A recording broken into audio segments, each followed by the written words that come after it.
Practitioner at Kenyatta College in the health center. And my background is that I'm an OBGYN nurse practitioner. Most of my career, I worked for Planned Parenthood for about 25 years before coming to the health center for the last like 8 years. And so I'm going to talk about birth control, and it's something that I feel pretty passionate about, helping people with getting information about reproductive health and sexually transmitted infections and birth control. And so I'm going to focus this talk just on birth control. So the main goal actually with contraception is basically preventing pregnancy with a method that really suits a person's needs and preferences. And what works for one person may not work for another person. And what works for you at one point in your life may be completely different than what you might want at another point in life. But it really needs to be a method that you can use correctly and consistently for as long as you desire to prevent a pregnancy. So a lot of things to consider when you're looking at birth control method is how effective is it? And there's different ways of looking at effectiveness. It's the typical effectiveness as well as theoretical. In what works in an ideal world where everything is perfect versus what actually happens when you're using it in real life. And for some methods, there's a lot of variation between the typical effectiveness and what the theoretical effectiveness is. And in other methods, there's really no difference. So that's what I'm going to look at a little bit. People want to think about like, how safe is it? How do you use it? How long does it last? Are there side effects? How quickly does your fertility return back to where it was before you use that method? How easy is this method to keep private? And how do you access it? Is it something you can just go to a pharmacy to get, or do you have to go to a provider to get it? So these are all things that you need to keep in mind. And it's also important that if you do go to a provider, that you go to someone who really does respect you as a person, that takes all your preferences seriously, gives you the information that you need to really make the best decision for what's the best method for you at this point in your life. So there's different methods out there. Some of them are hormonal, some are non-hormonal, some are very long-acting. There's a whole category which are called long-acting reversible contraception methods, also called LARCs.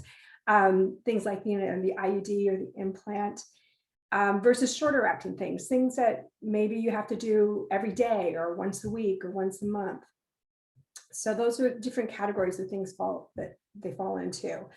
Some things work better at preventing pregnancy than others. Some help with your periods. Some help prevent sexually transmitted infections. There are some that require going to a provider to get, where other things you can just go to a pharmacy. So we're just going to talk about different methods with kind of keeping those different categories in mind. So I'm going to start with the IUD, because I think it's a really great method. It's long acting, it's reversible, and it's really a good method for a lot of different people.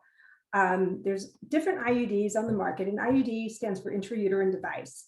And what that is, it's a small little plastic device. It's actually inserted inside the uterus. It's a procedure that's done. It's very simple, very safe. It's done in a clinic setting. And there's two different kinds of IUDs out there. There's one called the Paragard, which can stay in place for up to 12 years. It doesn't have any hormone in it. It's a plastic kind of T-shaped device. It has copper wrapped around it.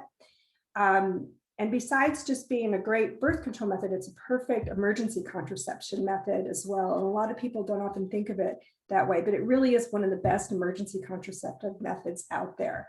So if for some reason you have unprotected sex, or the condom breaks or comes off, or something happens and you need emergency contraception, if you can get a Paragard inserted within 5 days of that episode of unprotected sex, it's over 99.9% effective in preventing a pregnancy. And then you have a method in place that's good for another 12 years. So it's a very good method for emergency contraception, as well as just for birth control. So the Paragard is one option for an IUD. There's a couple other IUDs on the market that release a progesterone, and those are known as like the Mirena, Kylena, Liletta, Skyla. Those are all brands of progesterone releasing IUDs. And those can stay in place for anywhere from 3 to 7 years, depending on which brand you get. And It's nice that there is a variety. Some of them are a little bit smaller, a little bit easier to insert for someone who's never had a baby before, but any of them really could be available for almost everyone. So the way that the IUD works, the one with the copper in it, the Paragard, because it has copper, it creates an environment that sperm can't survive in. The copper is hostile to the sperm, so the sperm can't fertilize an egg and there's no pregnancy. The hormone releasing IUDs also work by changing the mucus within the cervix so that the sperm can't swim through it. So therefore they can't reach an egg. And it also causes the ovaries to stop releasing eggs. So it decreases ovulation. It makes it difficult for the sperm to swim through. It keeps the lining of the uterus really thin. So all those together is how the IUD works. And it's about 99% effective. So because once it's in place, you don't have a difference between user effectiveness and theoretical effectiveness. It's just the same, so once it's there, it's there. The Paragard, when you insert it, it begins working immediately from the day it's inserted. The hormonal IUD, you have to wait a week before you can rely on it for birth control. The procedure itself, a lot of people are nervous about having it done. They're concerned about pain. Typically, there's some cramping. It can hurt a little bit when you have the IUD inserted. If you take an ibuprofen beforehand, something like that, it usually is all you need to help with that. And the cramping will go away within a day. But then once it's done, it's done. There's nothing else that you need to do for the next anywhere from 3 to 12 years with that one. When you decide that you don't want it anymore, you can have the IUD taken out very simply, very easily, and then your fertility reverts back to where it was before you had the IUD. There are some people who, when they use an IUD, especially the ones with the hormones in it, they have some irregular bleeding. That's one of those sort of side effects that can be bothersome to people. Typically, that'll go away within a few months, but sometimes it can persist. So that's something to consider. With the copper IUD, the Paragard, some people have periods that become a little bit heavier than normal. They may last a day longer. They may cause a little bit more cramping. But again, usually within a few months, that goes away, but it can be a problem for some people. It's also one of the very rare occurrences is if you do get pregnant with an IUD in place, there is a slightly higher chance that that pregnancy could be an ectopic pregnancy. So that's a concern, but the risk of pregnancy is so small that doesn't really happen very often, but that's something to consider. So the other long-acting birth control method is the implant, and it's called Nexplanon. It used to be called Implanon. And what it is, it's a very thin, flexible rod. It looks like about the size of a matchstick, and it's inserted into the upper arm. And it also releases a progesterone like the progestin IUDs, which again, thicken the cervical mucus, decrease ovulation, keep the uterine lining thinner. So it prevents a sperm from reaching the egg if an egg were to be released. And it also keeps the lining thin. So if there were to be a fertilized egg, it wouldn't implant in the uterus. It's a procedure to insert it in the office. It takes a few minutes. It's very, very simple. There's no real incision. You just get a little bit of numbing medication in your arm. And then there's a little device that's used that inserts the little rod underneath the skin. And no stitches. It's just like a little butterfly tape over it, and you wrap your arm up for a day, and then that's it. That's done. It's over 99% effective. So that means fewer than 1 out of 100 will get pregnant in a year. It can stay in place for up to 5 years, and it begins working quickly. So if you were to get it inserted during that first week of your cycle, from the first day of your period to the 5th day, it would work immediately. Otherwise, you'd have to use a backup method for a week. Some of the side effects with this particular method is you can, again, have irregular bleeding. Some people have headaches. When people have breast pain or nausea, sometimes weight gain, sometimes ovarian cysts. These things don't happen that often, but they can occur. Usually these things go away within a few months, but for some people that they do persist, and that can be a problem. So that's one reason some people decide to have it removed. But generally, most people do really well with it. Some of the benefits of it is that very light bleeding or no periods at all. PMS symptoms seem to go away. it's once it's in place, you don't have to do anything. You can't really see it. You can feel it. If you're really checking your arm, you are able to feel it, but it's subtle. You have to really be looking for it to know it's there. Another progestin method that's long acting is the shot, the Depo-Provera shot. That also is another progestin method, which increases the thickness of the cervical mucus and decreases ovulation and keeps the uterine lining really thin. This one is, highly effective. Every shot has enough hormones that will last for about 15 weeks, but it's recommended that you get a shot every 12 weeks. You can get one as early as every 10 weeks, but 12 weeks is the recommendation, and that gives you a little leeway on either side to get it a little early or late. Theoretically, it's 99% effective. In terms of actual effectiveness, it's probably more like 94% effective. So 6 out of 100 will get pregnant in a year using this method. And the reason that happens is that people are late for the shot sometimes. They forget they're supposed to come back. Something comes up and there's a delay. So that's why there's a difference between theoretical and user effectiveness. There have been some people that have used this method that complain about weight gain with it. That can happen. And for some people, if they're prone to depression, I have seen cases where their depression has gotten a little bit worse. That doesn't happen to everyone, but that can happen. There's also, the other thing with using the injection is that if for some reason you're not happy with it, you can't just take it out. You have to let it wear off. And then that will take a couple months for those symptoms to wear off. So there can be a slight delay in your return to fertility, depending on if you want to get pregnant when you got that last shot, because you do have to give it at least 15 weeks for the effects of it to wear off. There's been a concern also about bone density loss with using the Depo-Provera injections. And what they found with the studies that have been done, there is some degree of bone loss when you're using it. However, when you stop using it, your bone density returns back to where it was. And I mean, bone loss is something that also occurs when women are pregnant or when they're breastfeeding. And it also goes back to the normal levels afterwards. So for most young, healthy people, that's not a problem. Where it can be a problem if someone is like close to menopause and using Depo for their birth control method, because then you may not have enough years to regain that bone loss after stopping it. But for young, healthy people using it, really the bone density decrease is usually not anything that's a problem, because they have, when you stop using it, your bone density goes back to where it was. Some people really like this method because it's very private. No one can see it. And sometimes that's an issue for people. They don't want anyone to be able to feel that if they have the implant, or they don't want anyone to find their pills or any of their other birth control methods that are out there. So if you're concerned about that, sometimes for privacy, this one works well for some people. It decreases your risk for uterine cancer, it decreases your risk for ectopic pregnancy. When the hormone wears off, your fertility goes back to where it was. So it's a good method, but it does require that you get a shot 4 times a year. So that's an option there. So those are methods that just use progestins or no hormone as for birth control. There are other methods that use combinations of estrogen and progesterones.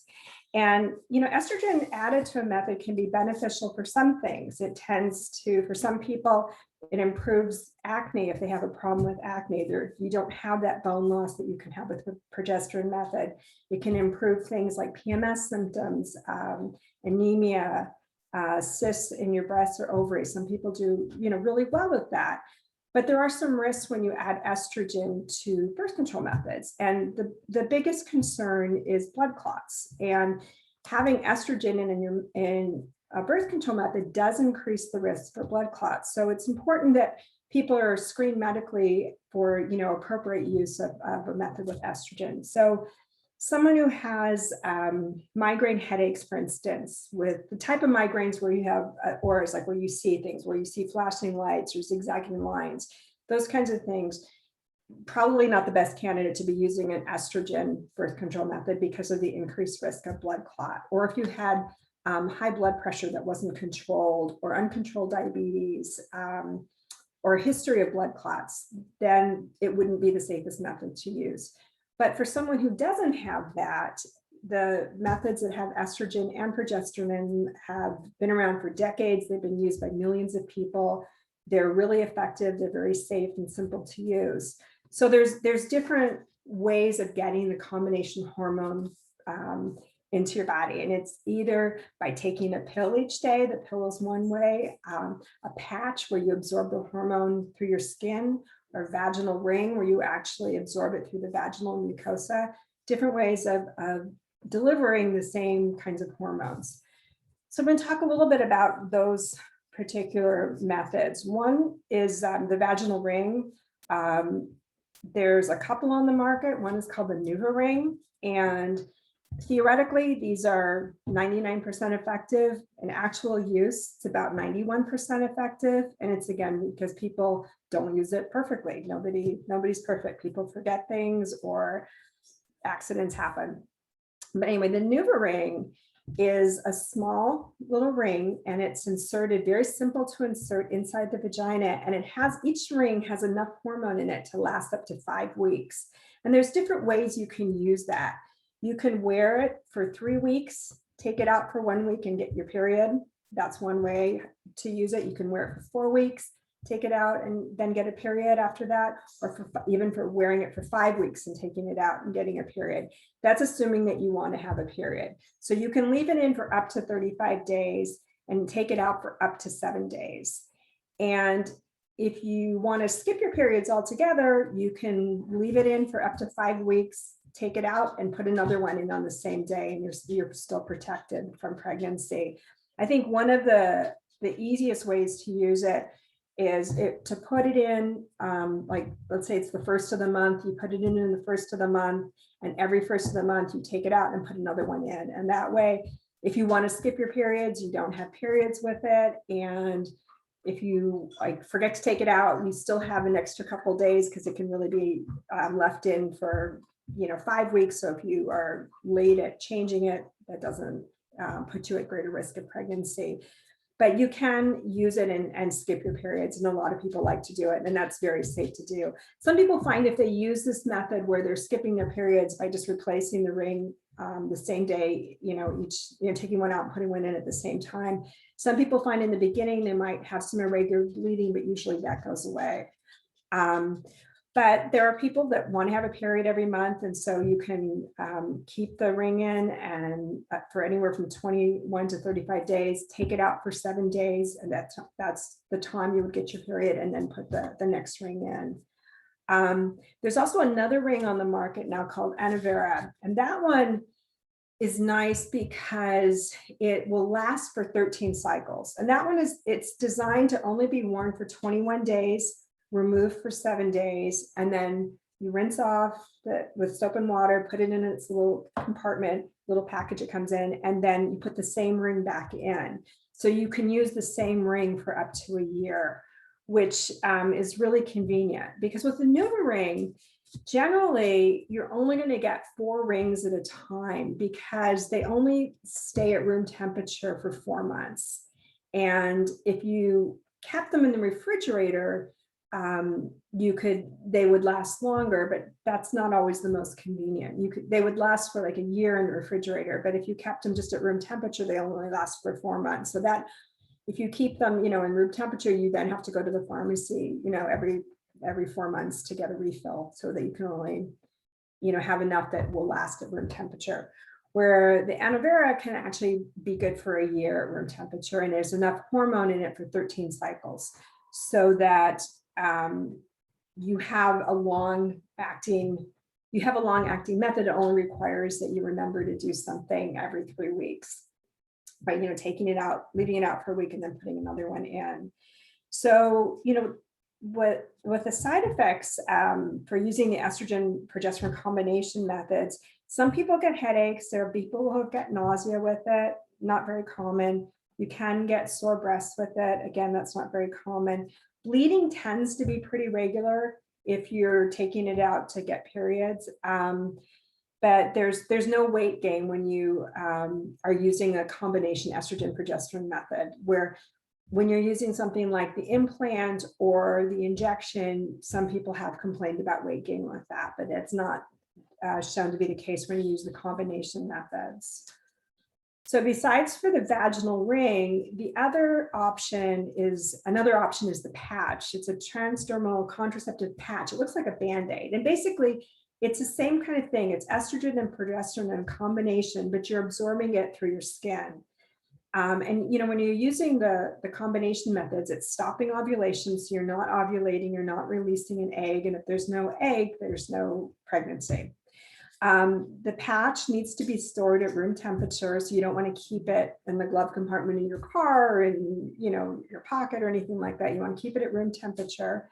Theoretically, it's 99% effective. In actuality, it's really about 91% effective. So 9 out of 100 women will get pregnant in a year using this method. With this method, you have to remember to change the patch once a week. So you can put a patch on, it can go almost anywhere on your body. It looks like a small Band-Aid and it's very sticky, and you need to put it on your skin that's clean, free of lotions, powders, oils. You put it in place, it's very sticky, so you can even go swimming, you can take showers with it on, you can go in a hot tub or a sauna, it shouldn't come off. But you have to check it every day and make sure it's in place, because they have been known to come off and they've been known to peel up a little bit. And you just want to make sure that it's actually really sticking. You wear the patch for a week, take it off, put another one on, wear that one for a week. So you wear a patch for 3 weeks, and then 1 week, no patch at all. And during that week that you're going without the patch is when your period will come. But then you have to remember again to what's the day that you put the patch back on. And there's all kinds of apps on your phone and things that can remind you for when to change the patch and when to go. If you're taking it off for 7 days, when to put the new one back on. Or you can also skip your periods with that one, like you can with the other methods, and just wear patches continuously. Don't take that week-free patch and you won't get a period. So that's an option as well. The pills are, similar to the patch and the ring, and then they're also estrogen, progesterone combinations. Again, if it's theoretically, they're 99% effective. In actuality, it's only about 91% effective. You need to be consistent about using it. It's very easy to sometimes forget something for a day, and that makes the effectiveness go down, or if you're late on taking it. So if you're using a birth control pill, you want to try and be as consistent as possible at taking it at the same time each day. That makes it most effective. There's one pill that just has progesterone in it. It's not a combination one. It's just a progesterone only method. And that one is a good method too, but it gives you an even narrower window of when to take it. That has to be taken within 2 to 3 hours of the same time every single day. Some people really like that because it doesn't have any estrogen in it and they don't have to worry about the risk of a blood clot, but you do have to be very consistent about how you use it. The birth control pills, there's all different sort of schedules for taking them. They come packaged lots of different ways. Some of them are set up so that you take pills every day for 3 weeks and then you go off the pill for a week and get a period. Some are set up for using 3 months in a row and then taking a week off and getting a period. Some are set up to be used continuously, so there are no off days, so you don't get periods at all. And one nice thing about the pill is that if you're using it and there's something that you don't like about it, either the way it's making you feel or if you have some side effect, there's lots of different pills on the market. Different dosages are in the pills. They're all low dose pills. There aren't any high dose pills that we use anymore. They're all low dose pills, but they're different. There's kind of low and lower, and there's different types of progesterone. So if someone's having a side effect with one type of pill, it's easy to switch to something different, to find one that doesn't have any side effects, because really the goal is you're not going to feel anything when you're taking it. You don't want to have to deal with any side effects at all from any of these methods. There also are barium methods, which are really important because all of the methods that I've talked about, none of them protect you from any sexually transmitted infection. So the one that does is condoms. And as long as it's either a latex or a nitrile, not the lambskin condoms, but the latex or nitrile condoms will protect you against sexually transmitted infections. And theoretically, they're 98% effective. In actuality, just using condoms alone, most studies that have been done show it to be about 85% effective. And Often that's because people don't always use condoms correctly. Something to keep in mind is, I mean, condoms come in packages, they last a long time, but they do have expiration dates. So it is important that you check the expiration date on the package, and you want to make sure they're stored away from heat, and that you open the package carefully, like don't tear it open with your teeth because that can tear the condom, or don't use the scissors. But to carefully open the package so that you don't tear the condom at all. It's also important that when putting on a condom, you want to make sure that you pinch the end of the condom to create a space. There needs to be a space at the end of the condom for when you ejaculate. There needs to be a space for the semen to go so that the condom doesn't rupture. So pinching the end of it and then unrolling the condom over an erect penis is really important to do it that way.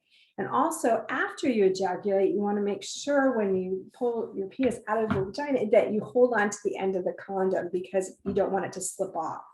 So the other thing that can happen too, if you put a condom on and then you lose your erection, you need to take that condom off and use another condom when the penis is erect again, because otherwise it may not fit properly. Also, you don't want to use any kind of oil-based lubricant with them, because that can weaken the condom, it can tear it. So any water-based one, so you don't want to use any oil-based one. Water-based lubricants are fine, but nothing like no Vaseline or baby oil or butter or olive oil, nothing like that. You only want to use water-based lubricants when you use condoms. There are other barrier methods and spermicides that are on the market. They're not very effective. Things like diaphragms, sponges, cervical caps. They're all about 70 to 80% effective, which isn't that great, but they're available, and they're something that you can some you can get through providers, some that you can buy at a pharmacy. There's a new one that just came out last November called Fexie, and it's not a spermicide, it's a vaginal gel that's combined, I believe it's lactic acid, citric acid, and potassium bitartrate. It's not that effective alone. It's like, I think most of the studies that have been done on it show it to be about 86% effective, which means 14 out of 100 will get pregnant, in a year. However, I think it works well if you use it with condoms. In case the condom should slip off or break, you have a backup there as well. And it doesn't have a spermicide in it. It has lactic acid that actually lowers the vaginal pH, that creates an environment that's more hostile to the sperm. So the sperm don't survive in that kind of acidity, and that's how that works. So that's basically the methods that are out there, and they do fail. So as a backup, there's also emergency contraception. And as I mentioned before, the most effective emergency contraceptive out there is Paragard IUD, and getting it inserted within 5 days of having unprotected sex is really the best emergency contraception you can get. Works the best, and it gives you a long method of birth control to use afterwards. And I know for Planned Parenthood is really good about getting people in within 5 days if they want an IUD as emergency contraception. So that's an option. A lot of other providers will do the same thing. The other emergency contraception methods that are out there, one is over the counter, you're probably familiar with, is Next Step or Plan B. That works great as long as you weigh less than 155 pounds. It doesn't work as well if you weigh more than that. It needs to be taken within 3 days of having unprotected sex, but it's a good option. Another one that works probably a little bit better, but it requires a prescription, is called Ella. It's ulipristal acetate. It is effective up to 5 days of having unprotected sex, and you can weigh a little bit more and it still works. I think you can, the weight limit is about 195 pounds. So if you weigh a little bit more, it's more effective than using the Plan B, because the Plan B is found to not work very well depending on your weight. But with Paragard, the IUD, there isn't a weight restriction. It will work no matter what your weight is. So in terms of getting these methods that require a provider, at the health center at Kenyatta, we are seeing patients by Zoom appointments, and we can still do a health history and get a lot of information, and often still prescribe birth control methods through our Zoom appointments, or we can refer you to someone for an in-person appointment if you need to to schedule getting an IUD or an implant as an option. There are a lot of providers who we can help you get connected with as far as getting those methods. Most insurance companies will cover all birth control methods. For those people that don't have insurance, we're fortunate in California that we have a program called Family Pact, which is a very limited state-funded insurance program that covers reproductive healthcare, things like birth control, testing for sexually transmitted infections, screening for cervical cancer. So if you don't have insurance, these methods are still available to you at no cost. And we can help you through the health center, get connected to providers who can, get you the methods that you need. And hopefully pretty soon we'll be able to offer the Family Pact program through our health center as well. Well, that's basically what I have to say about birth control. And if you have questions, feel free to contact us at the health center, and we'd be happy to talk to you about in more detail about any of these methods.